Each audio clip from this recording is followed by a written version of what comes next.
गौड़ाबोराम विधानसभा के कसरर ककरौली पंचायत के जीरात मोहल्ले में लगभग एक दशक से भीषण जल जमाव दशक झेल रहे वहां के लोग ने शुक्रवार को सड़क पर उतरकर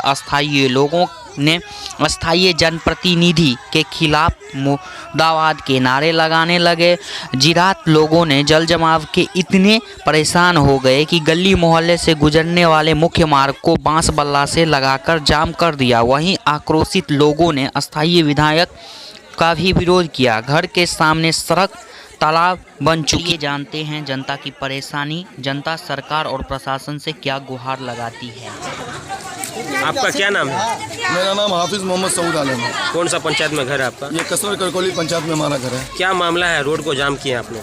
हम लोग रोड को जाम इसलिए किए कि आज बहुत दिनों से ये रोड की समस्या बड़ी ख़राब थी।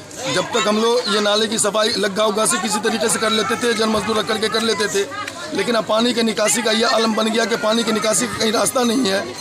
ये पानी रोड पर आने लगा तो हम लोग जाकर के मुखिया जी से बोले, समिति जी से जाके बोले। मुखिया जी बोल रहे हैं कि हम जो है इसकी नापी करके अभी दिए हैं, पास होके आवेगा जब जा करके जो है ये रास्ता बनेगा। हमने कहा मुखिया जी ऐसा कीजिए।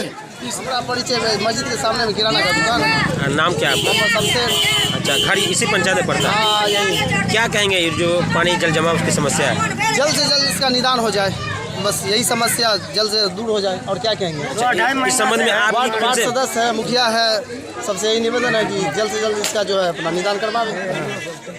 ऐसे ही न्यूज़ देखने के लिए हमारे द रियल मिथिला चैनल को सब्सक्राइब करें और बेल आइकन बटन को प्रेस करें ताकि ऐसे ही लेटेस्ट अपडेट जानकारियाँ पहले आप तक जाए। न्यूज़ देखने के लिए धन्यवाद।